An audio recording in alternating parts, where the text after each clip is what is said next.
Good morning friends. आज हमारी second class है और हम थोड़ा सा स्टार्ट करते हैं एकदम सिस्टमेटिक तरीके से, थोड़ा सा फ्रेंच लैंग्वेज को समझना एक अप्रोच के साथ में। चलो स्टार्ट करने के लिए हम स्टार्ट करते हैं आज वर्ब्स के साथ में। फ्रेंच में नॉर्मली नहीं होती हैं, तीन टाइप्स की, तीन फैमिली की वर्ब्स होती हैं। फर्स्ट इज ई आर, जो कि ई आर के साथ में एंड होंगी। सेकेंड आई आर और थर्ड आर ई। सारी की सारी वर्ब्स इंफिनिटिव फॉर्म में इन ही तीन एंडिंग्स के साथ में एंड होंगी। और फैमिली होने का मतलब ये है, फैमिली होने का मतलब एक्चुअली में ये है कि एक सेम फैमिली की जितनी भी वर्ब्स हैं वो एक रूल को फॉलो करेंगी कॉन्जुगेट होने के लिए। सारी की सारी नहीं करती हैं किसी भी फैमिली में, जो नहीं करती हैं वो होती हैं एक्सेप्शंस, और उनको याद ही करना पड़ेगा, मेमोराइज ही करना पड़ेगा। उसमें कोई परेशान होने की बात नहीं, वो धीरे धीरे टाइम के साथ में हो जाएगा। जितनी प्रैक्टिस करोगे उतना वो अच्छे से हो पाएगा। तो आज हम स्टार्ट करते हैं पहली फैमिली के साथ में, ई आर फैमिली वर्ब्स की। First family E R verbs में, इससे पहले हम सब्जेक्ट प्रोनाउंस पढ़ लेते हैं। सब्जेक्ट प्रोनाउंस वो भी जरूरी है वर्ब्स को कॉन्जुगेट करने के लिए। अच्छा, मैं थोड़ा सा, अगर ग्रामेटिकल टर्म्स के साथ में आप फेमिलियर ना हो तो मैं फिर भी लिख लेता हूँ, फ्रेंच में भी और इंग्लिश में भी, लेकिन उसके बाद में आपको समझ में आने लगेगा। ले प्रोनो सुजे, subject pronounce.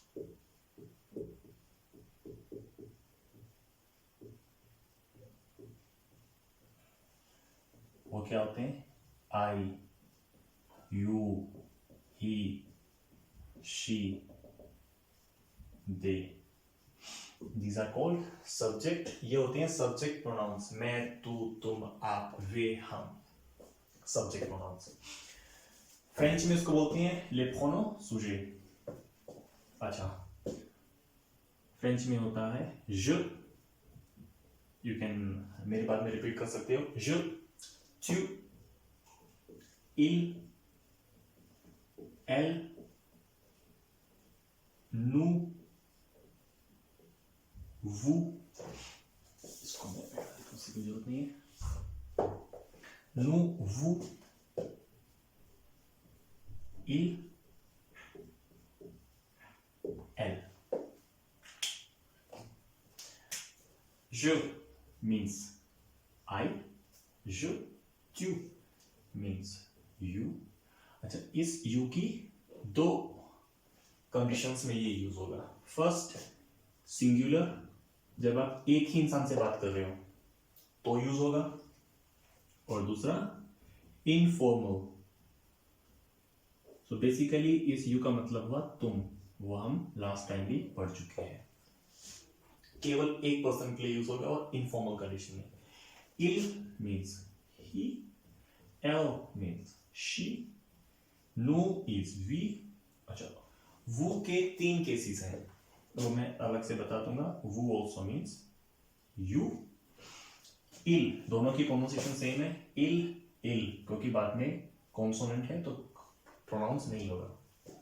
Ill means they और एल मीन्स दे। दोनों में डिफरेंस क्या है? मैस्कुलिन और फेमिनिन, ये दोनों में डिफरेंस है। तो subject pronouns, les pronoms sujets, les pronoms sujets, je, tu, il, elle, nous, vous, il, elle, I, you, he, she, we, you, they masculine और they feminine। इनको 2 4 5 6 बार लिख के प्रैक्टिस करो, बोल के प्रैक्टिस करो, that is very important. je, tu, il, elle, nous, vous, il, elle। अब थोड़ा सा हम वो को एक बार डिटेल में देख लेते हैं, क्योंकि वो थोड़ा कंफ्यूजिंग भी है और इंपॉर्टेंट भी है। वो वो 3 डिफरेंट सिचुएशन में कॉन्टेक्स्ट में यूज होता है। हर जगह इसका मतलब तो यू ही है, यू यू और यू। फर्स्ट आप वाली फॉर्म में यूज होगा, सिंगुलर, जब आप एक ही इंसान से बात कर रहे हो लेकिन फॉर्मली। सेकंड प्लूरल, आप लेकिन फॉर्मल, जब आप मोर देन वन, एक से ज्यादा लोगों से बात कर रहे हो, एड्रेस करते हो और फॉर्मली एड्रेस करना चाहते हो, आप कैसे हैं, आप सब लोग कैसे हैं, वो ही यूज होगा। और तीसरा प्लूरल लेकिन इनफॉर्मल, जब आप मोर देन वन, एक से ज्यादा लोगों से बात कर रहे हैं, एड्रेस कर रहे हैं उनको, और इनफॉर्मली उनको एड्रेस करते हो, तुम सब लोग कैसे हो, तो भी वो ही यूज होगा। सो वो के 3 डिफरेंट सिचुएशन में, 3 डिफरेंट कॉन्टेक्स्ट में वो यूज होगा। ये हमारे हो गए फ्रेंच के सब्जेक्ट प्रोनाउंस, ले प्रोनोम सुजेट। अब हम करते हैं वर्ब्स को। फर्स्ट फैमिली, ईआर फैमिली की फर्स्ट वर्ब,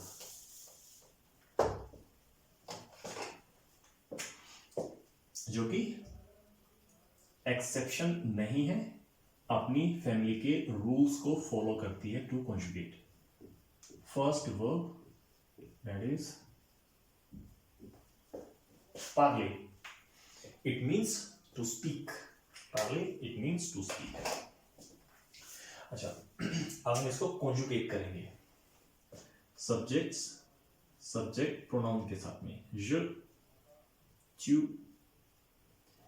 il, elle दोनों साथ में लिखते हैं क्योंकि दोनों के साथ में कॉन्जुगेशन सेम होती है, हमेशा प्रोनाउंसिएशन स्पेलिंग सेम होती है। तो je, tu, il, elle, nous, vous, il, elle, यहां पे भी साथ में। अब हम इसको कॉन्जुगेट करते हैं। अच्छा, उससे पहले हम एक चीज और कर सकते हैं, इसको हम डिवाइड कर सकते हैं किसी भी वर्ब को 2 पार्ट्स में। ये उसका स्टेम हुआ, और जो मैंने एंडिंग बताई थी ईआर एंडिंग, आर ई या फिर आई आर, वो उसको रूट समझो। तो जो उसकी रूट है ना, रूट में चेंजेस होंगे, स्टेम में चेंजेस नहीं होंगे जब तक कि वो रेगुलर है। इरेगुलर होगी तो, इरेगुलर मतलब जो अपनी फैमिली के रूल्स को, नियमों को फॉलो नहीं करती है, वो आपकी हो जाएगी इरेगुलर वर्ब्स, और जो फॉलो करती है वो होगी regular verbs. So regular verbs के अंदर केवल जो रूट है, जो बाद वाला पार्ट है ये आ पार्ट, वो ही चेंज होगा, लेकिन जो इरेगुलर वर्ब होगी उसके अंदर ये भी चेंज होगा और ये भी चेंज होगा। Je parle, I. Tu parles, IS. Il, elle parle. Nous parlons. Vous parlez. Il, elle parle.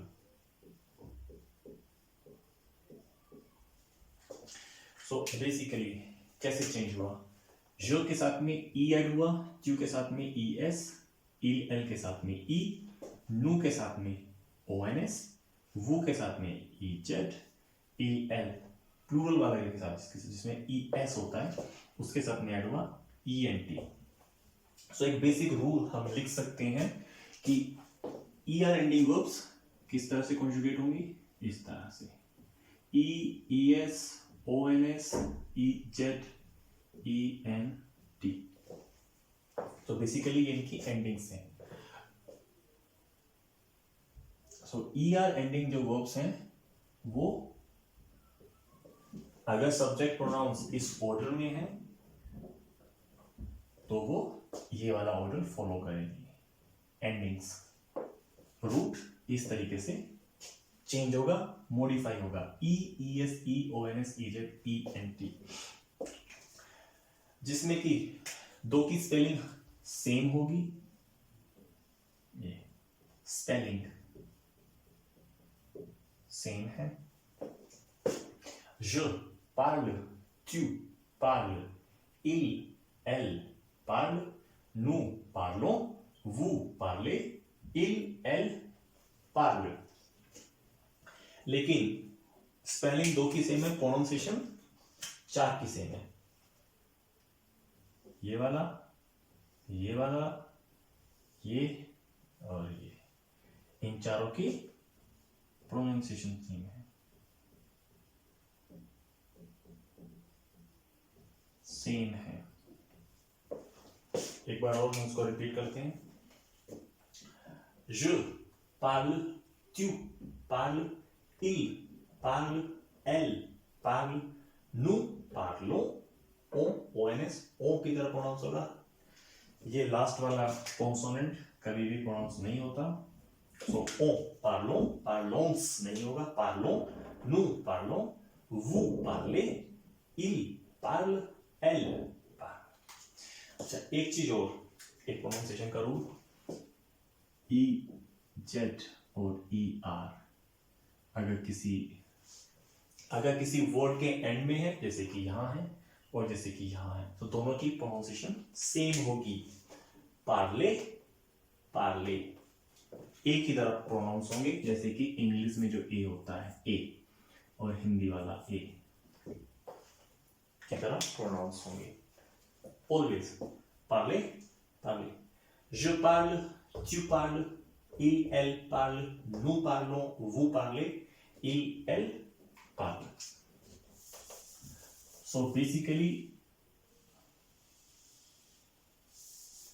इस स्ट्रक्चर को अगर याद कर लोगे तो उसके साथ में आप इस फैमिली की दूसरी वर्ब्स को कॉन्जुगेट कर सकते हो। ईआर को रिप्लेस किससे करोगे? ई से, ज के साथ में, ईएस से, जू के साथ में, एंड सो ऑन। अच्छा, अब हम इनका मीनिंग लिख लेते हैं, एक बार देख लेते हैं। बार बार नहीं लिखेंगे, लेकिन स्टार्टिंग में समझने के लिए लिख लेते हैं। ज हमने पढ़ा था, इट मीन्स आई, एंड पार्ले that is to speak. So सीधी सी बात है, je parle इसका मतलब होगा I speak। Second, tu parles इसका मतलब होगा you speak। Third, il parle, elle parle, he या फिर she speaks। nous parlons, nous क्या था? we speak। vous parlez, vous, you, 3 इसकी डिफरेंट फॉर्म होती हैं, जिस भी कंटेक्स्ट में होगा वो डिपेंड करेगा सिचुएशन पे। il, elle parle, they speak। अच्छा, इंग्लिश के अंदर थर्ड पर्सन प्लूरल, वो मैस्कुलिन हो, फेमिनिन हो, सबके लिए दे ही यूज होगा। लेकिन फ्रेंच में अगर सबके सब लोग मैस्कुलिन है तो एल यूज होगा, और अगर सबके सब लोग फेमिनिन है तो एल यूज होगा। और अगर मिक्स है, कुछ मैस्कुलिन है कुछ फेमिनिन है, तो हम इल यूज करेंगे मिक्स के लिए। सो इस तरह से हम वर्ब्स को कॉन्जुगेट करेंगे जो इस फैमिली की वर्ब होंगी। इसका रूट जो है वो इस तरह से मॉडिफाई होगा according to the subject pronouns, और ये इनका मतलब होगा। je parle, tu parles, il, elle parle, nous parlons, vous parlez, il, elle parle। I hope कि ये क्लियर होगा, इतना मुश्किल नहीं है। अब हम सेकंड वर्ब करते हैं, सेम फैमिली की और जो कि रूल को फॉलो करती है, एक्सेप्शन नहीं है।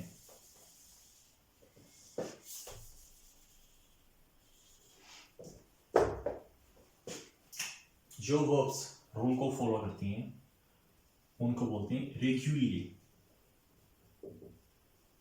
जो रूल को फॉलो करती हैं रेगुलरली, जो रूल को फॉलो नहीं करती उनको बोलते हैं इर्रेगुलरली।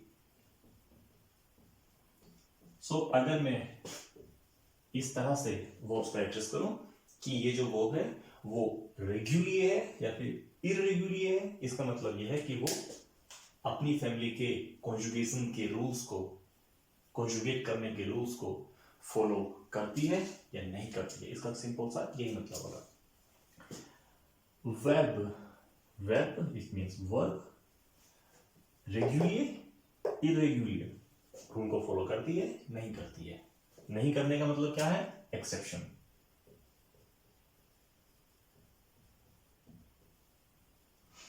सो अगर मैं इस तरह से एड्रेस करता हूं, बोलता हूं, तो उसका मतलब ये होगा रेगुलरली इररेगुलरली।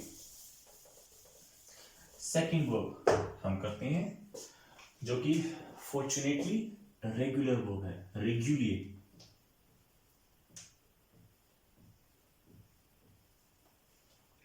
इसको भी हम इस तरह से डिवीजन इसका कर सकते हैं दो भागों में, रूट और स्टेम। सो ईआर एंडिंग फैमिली की वर्ब है, रेगुलरली है, तो सेम रूल को फॉलो करेगी। सो इससे पहले कि मैं करूं, you can stop the video और इसको कॉन्जुगेट करो, इसको कॉन्जुगेट करके देख सकते हो और बाद में मेरे साथ में चेक कर सकते हो।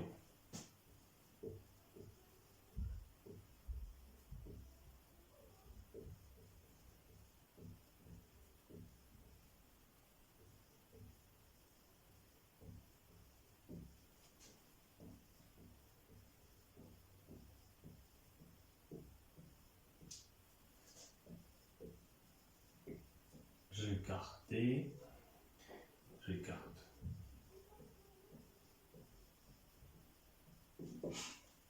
सो मैंने कुछ अलग नहीं किया, जो सेम रूल को मैंने अप्लाई किया यहाँ पे, ER को मैंने रिप्लेस कर दिया इन एंडिंग से, जो कि रेगुलरली वर्ब्स के साथ में होता है, ES, ONS, EZ, ENT।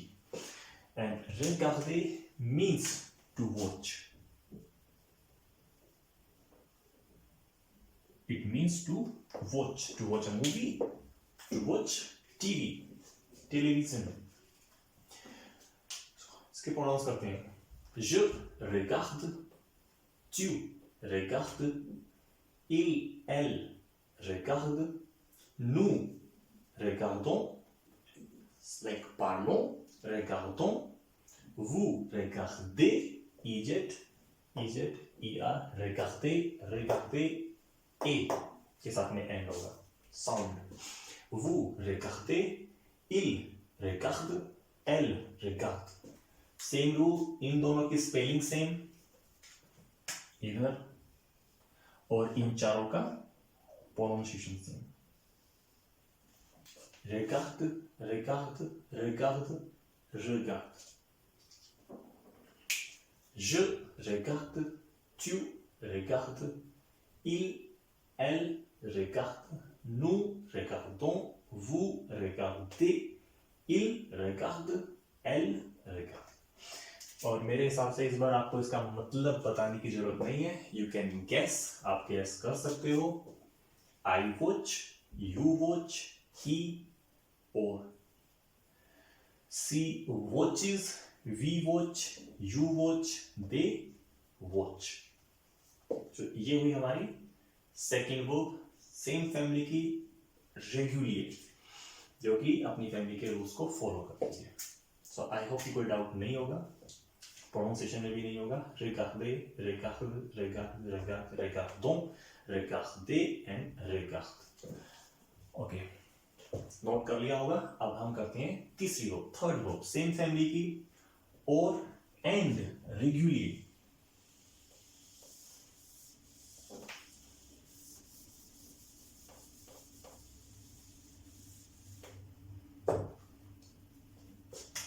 इस वर्ब को हम पहले भी यूज कर चुके हैं, अगर याद आए तो। habiter, H is silent in French, to live। जब हमने क्वेश्चन किया था where do you live, H is silent, तो it is not habiter, is habiter। habiter means to live। ER है इसका इसको भी हम ऐसे डिवाइड कर सकते हैं, स्टेम और रूट। इस रूट को हम रिप्लेस कर देंगे इस रूल के अकॉर्डिंग, इसी ऑर्डर में सब्जेक्ट प्रोनाउंस के साथ में फॉलो करते हुए। हालांकि इसमें बस एक हल्का सा चेंज होगा, लेकिन पहले हम इसको करते हैं। आप लोग भी कर सकते हो बिना देखे। habite, elle habite, nous habitons, vous habitez, eject, and habite, ent. Je habite, tu habites, il, elle habite, nous habitons, vous habitez, ils habitent, elles habitent. इसमें एक छोटा सा चेंज होगा। H पहली चीज, एक तो साइलेंट होता है, दूसरा ये वोवेल भी होता है फ्रेंच में। कोई भी वर्ब अगर वो एक वोवेल से स्टार्ट होगी तो ज के साथ में एक कॉन्ट्रैक्शन होगा। कॉन्ट्रैक्शन मतलब ये दोनों इस फॉर्म में नहीं लिखे जाएंगे, हम इस ई को हटा के अपोस्ट्रोफ लगा देंगे। This is called contraction. दो अलग अलग वर्ड्स का एक में कॉन्ट्रैक्ट हो जाना। सो नई फॉर्म आपको क्या मिलेगी? ये अपोस्ट्रोफ आदित। और जब कभी भी अपोस्ट्रोफ यूज होगा, जैसे मैंने लास्ट टाइम बताया था, वो सिंगल वर्ड की तरह प्रोनाउंस होगा। सो दिस इज नॉट ज आदित, दिस इज जावित। इसका कोई रीजन नहीं है, इसका केवल एक ही रीजन है, प्रोनाउंसिएशन को थोड़ा सा सिंप्लीफाई करने का।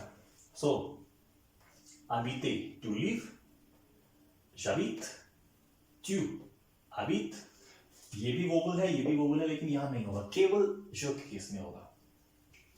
il habite, elle habite, nous habitons, vous habitez, ils habitent, elles habitent.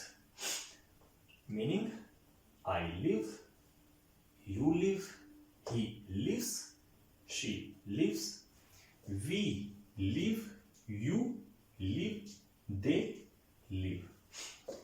और अगर आपको याद हो तो ये सेंटेंस हमने यूज किया था। I live in Delhi. J'habite à Delhi. J'habite à Delhi. I live in Delhi. और जब हमने क्वेश्चन किया था तो क्वेश्चन में हमने क्या यूज किया था? हमने ये वाला इस तरह से क्वेश्चन किया था कुछ, où habites-tu? Où habites-tu? Où means where, habites-tu do you live? Helping verb जैसे हम इंग्लिश में हेल्पिंग वर्ब यूज करते हैं, do, does, did, did not, वो सब फ्रेंच में यूज नहीं होती। फ्रेंच में हेल्पिंग वर्ब्स इस तरह से यूज नहीं होती हैं, तो वो समझो कि वो इसी के अंदर ही है। लिटरल ट्रांसलेशन में हेल्पिंग वर्ब कभी भी नहीं आएगी, क्योंकि वो इंग्लिश में होती है और ये दूसरी लैंग्वेज है, तो लैंग्वेज की हर चीज को हम कंपेयर नहीं कर सकते। सो इसीलिए où habites-tu, where do you live? ये क्वेश्चन है तो बस ये फॉर्म जो है वो चेंज हो जाएगी, ये इसके बाद में आ जाएगा, बाकी सेम फॉर्म है। j'habite à Delhi, ये पहले इसलिए लिखा है je, क्योंकि ये स्टेटमेंट है। I am not asking my self कि मैं कहाँ रहता हूं। अगर मैं अपने आप से एक सवाल पूछूं कि मैं कहाँ रहता हूं, तो वो पीछे आ जाएगा। où habites-tu, और दूसरे वाला क्या था? ये तो इनफॉर्मल हुआ। tu इज तुम, दूसरे वाला हमने यूज किया था वो के साथ में, तो वो क्या हो जाएगा? ऊ तो सेम ही रहेगा, ऊ आबीते, आबीते, क्योंकि वो मीन्स आप, और अगर हम आप के साथ में इस वर्ब को यूज करेंगे तो कौन सी फॉर्म है उसकी? कोरस्पॉन्डिंग फॉर्म कौन सी है? आबीते। हम केवल ऐसा नहीं कर सकते कि इस आबिद के साथ में, एस के साथ में केवल वू को लिख दें, नहीं, वो पॉसिबल नहीं है, क्योंकि ये वाली फॉर्म केवल चू के साथ में यूज होगी हमेशा। आबिते यूज होगी वू के साथ में, ऑलवेज। सो ऊ आबिते वू, where do you live, taking formal. आप कहां रहते हैं, तुम कहां रहते हो। सेम आंसर, जाबित आ दिल्ली। सो बेसिकली वो यहां से लिया गया है। इसको हटा देता हूं क्योंकि काफी चीजें हो गई एक साथ।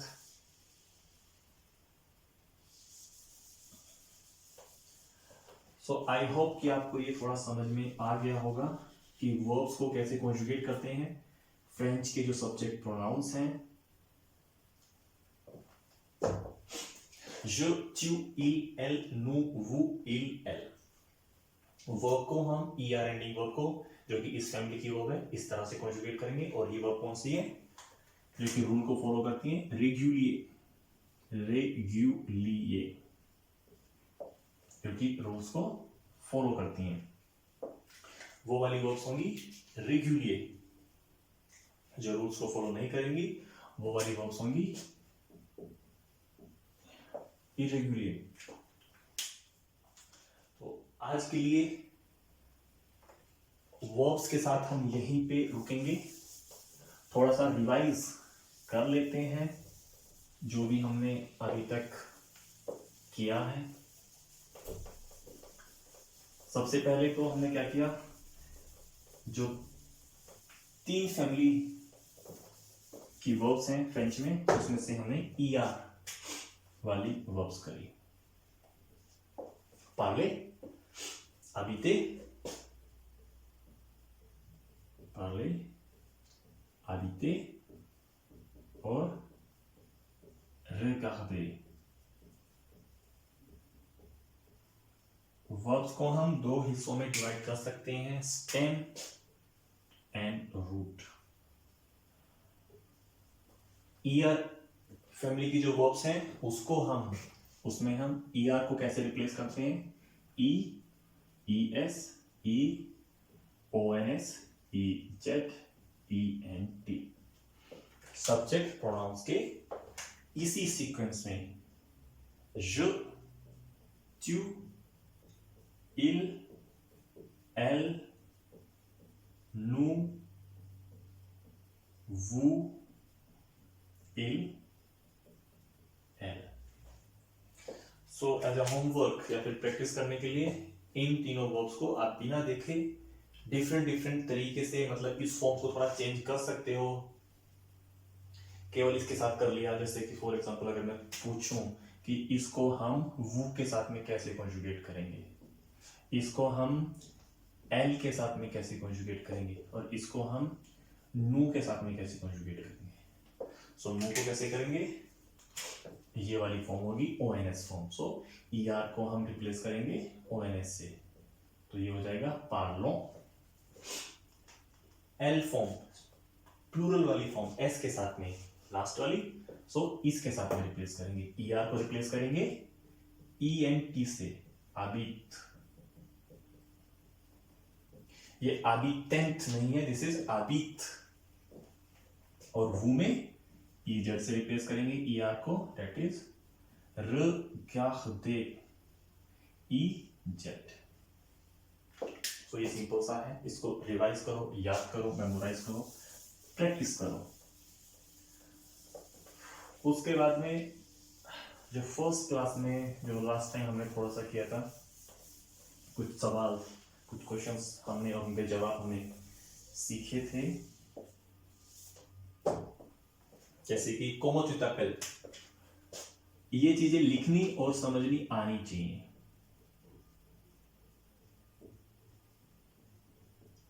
कि ये पता होना चाहिए when someone asks you comment tu t'appelles, कि उसका मतलब क्या है, वो पूछना क्या चाह रहा है।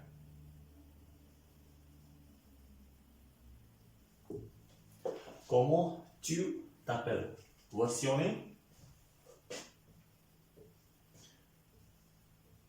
où habite tu, तीसरा था quel âge, as-tu, और फोर्थ था d'où viens-tu. Comment tu t'appelles? What is your name? Où habites-tu? Where do you live? Quel âge as-tu? How old are you? D'où viens-tu? Where are you from? अच्छा, तो homework के लिए इसको ऐसे समझो, ये जो इनफॉर्मल फॉर्म्स में लिखी हुई वर्ब्स हैं सारी की सारी इनफॉर्मल फॉर्म्स में लिखी है ट्यू के साथ में, ट्यू ट्यू ट्यू ट्यू।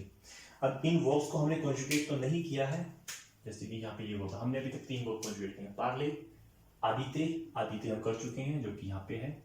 सो उसको वू वाली फॉर्म में आप लोग इसको वू वाली फॉर्म से रिप्लेस कर सकते हो, ट्यू को रिप्लेस करोगे वू से, और यहाँ पे जो वू के साथ में जो वाली जो कोरेस्पोंडिंग जो कॉन्जुगेटेड फॉर्म है आदिते वर्ब की, वो साथ में लिखोगे। टेबल बनाओ, वू के साथ में जो है उसको यहाँ पे उसके साथ में लिखोगे।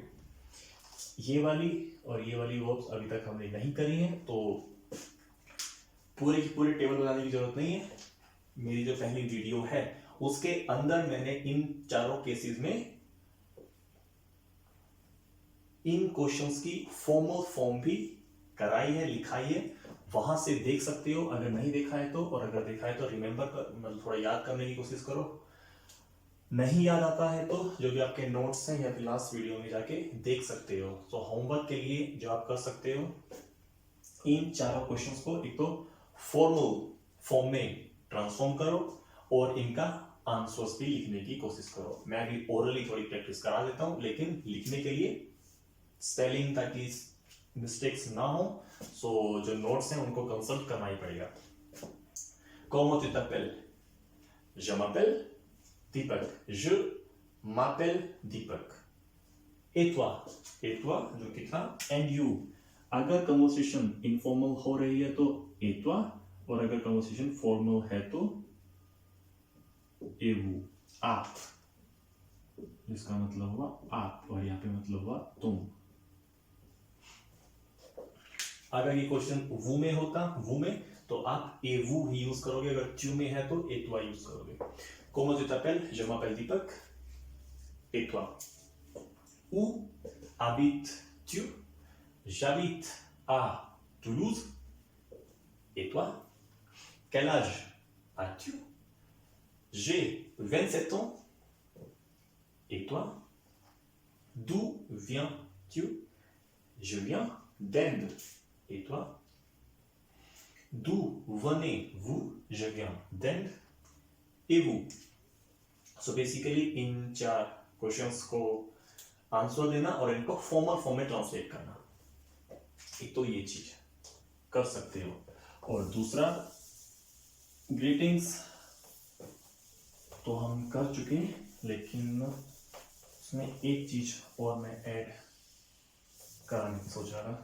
अच्छा, लास्ट टाइम हमने इनफॉर्मल ग्रीटिंग्स में किया था como ça va, it means how are you, how are you, जिसका आंसर होगा ça va, I am good, merci, thank you, et toi? Ça va, merci, et toi? It's good, I'm good, everything is good, thank you, and you. Actually ये वाला form जो है वो informal form है already. सो अगर कोई आपसे ये सवाल करेगा comment ça va, सो वहां पे ये श्योर है कि et toi ही आएगा, et vous नहीं आएगा, बिकॉज ये क्वेश्चन ही इनफॉर्मल है। comment ça va इनफॉर्मल है, सो ça va, merci, et toi? दूसरा तरीका छोटा सा आप ये भी ऐड कर सकते हो, ça va bien, दोनों सेम ही है, it's good, ça va bien, merci, et toi? ये बड़ा ही मतलब फ्रेंडली और कॉमन तरीका है किसी से मिलने के बाद पूछने का, हाउ द पर्सन इज, कि कोई इंसान कैसा है। उसके अलावा जो दूसरा तरीका यूज होता है वो हम करते हैं।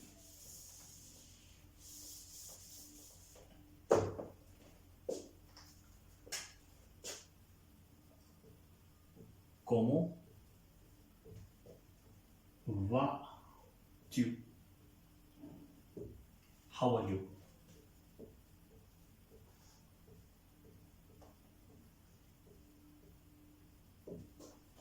Como vas-tu? tu वाली फॉर्म है, इनफॉर्मल फॉर्म है। इसका आंसर होगा je vais bien, merci, et toi?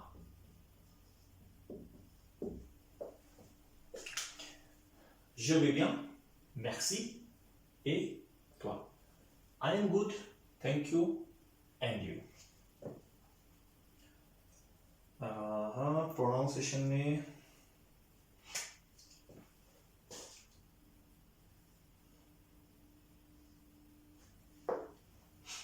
एक और रूल हम डाल सकते हैं, ए आई, ये भी कैसे प्रोनाउंस होगा, ए की तरह। इसके बाद में ए आई एस या कुछ भी हो उससे कोई फर्क नहीं पड़ता क्योंकि वो कॉन्सोनेंट है, तो वो प्रोनाउंस ऑलरेडी नहीं होगा। सो इसको हम प्रोनाउंस करेंगे वे, इट्स नॉट वाइस, पता नहीं। je vais bien, merci, et toi? So E Z E R A आई, ये दोनों तीनों एक ही तरह प्रोनाउंस होंगे। ए पार्ले, वे रेगार्डे या habiter, एक ही तरह प्रोनाउंस होंगे ए। सो comment vas-tu, how are you, je vais bien, merci, et toi? अच्छा, अब इसकी फॉर्मल फॉर्म,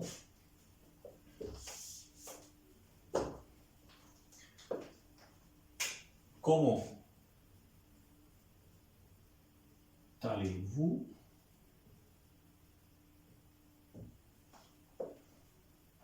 comment allez-vous, ये एक्चुअली इसको अगर ये अकेले होगा तो इसको प्रोनाउंस करेंगे आले, ये मैंने बताया था, ए आ ले वो, लेकिन क्योंकि यहां पे है आपका कॉन्सोनेंट, कॉन्सोनेंट टी, और नेक्स्ट जो वर्ड है वो स्टार्ट हो रहा है वोवेल से, सो ये टी प्रोनाउंस होगा, ऐसा लगेगा कि वो टी इसके साथ में प्रोनाउंस हो रहा है। इसको बोलते हैं फ्रेंच में लिएजोन।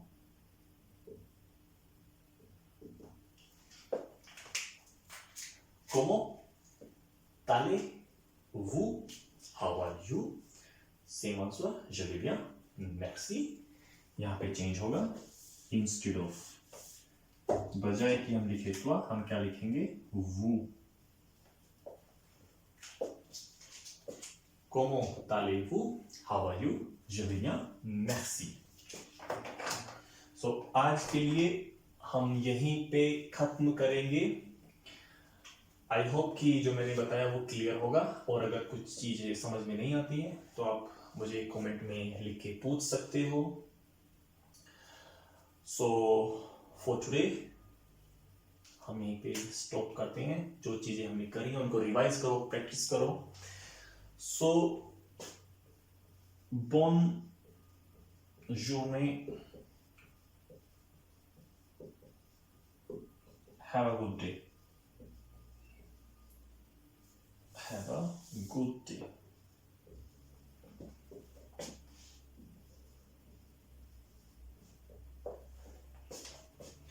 Bonne journée to everyone. Okay, bye bye guys, see you.